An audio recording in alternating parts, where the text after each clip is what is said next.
Hey students, it's Mrs. Teal, and in this video I'm going to quickly demonstrate our painting exercise.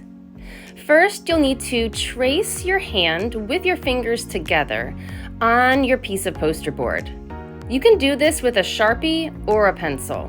And then you're going to separate the space inside your hand into 3 sections and label them mixed, blended, and unmixed. The background will be your choice of color.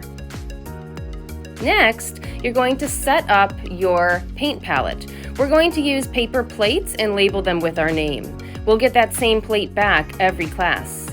Instead of putting the paint directly on the paper plate, however, we're going to put the paint on a paper towel. Just fold your paper towel in half and place approximately a dime or nickel-sized amount of each color of the primary colors of paint on your paper towel. Once your paint palette is set up, you're ready to begin painting. I think it's easiest to start with an unmixed color. So choose whatever primary color you want to work with, and you're going to work on trying to apply a flat, even layer of paint. You're going to try to stay inside of your lines, and you're going to try to not have streaks show. This might mean that you'll need more than one layer of paint. Try to remind each other to place your paper on top of a paper towel so that you can easily continue your paint right off of the paper and get all of the edges covered as evenly as you do the inside.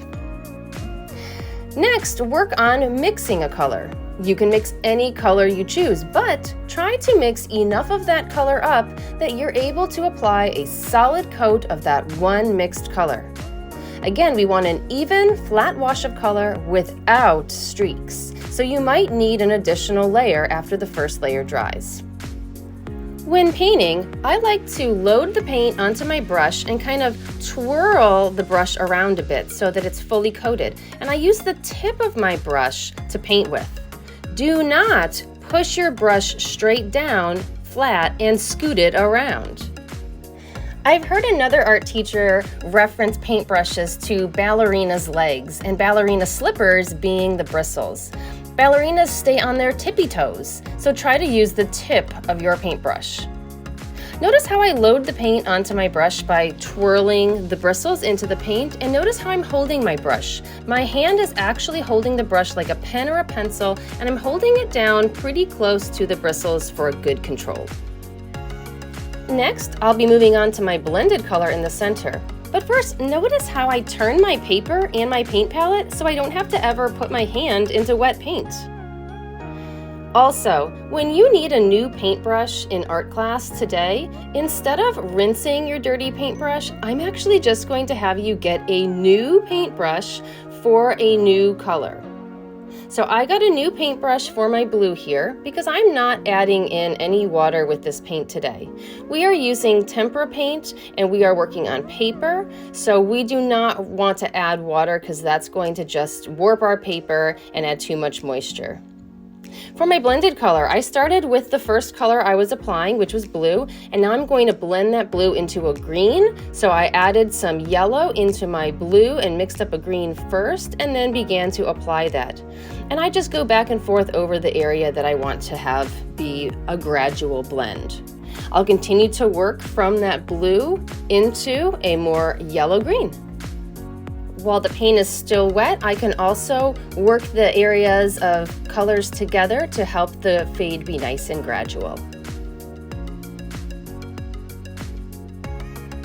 My final area will be the choice area in the background, and for the choice area, you can paint that a solid color, a mixed color, a blend of colors. It is totally up to you.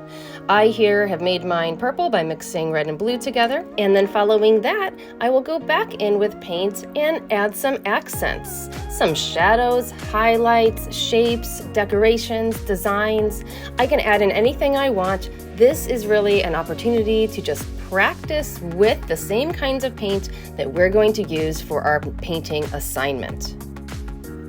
Do your best work on this practice exercise because it will receive a formative grade, and also double check that you have your name on the back of your paper.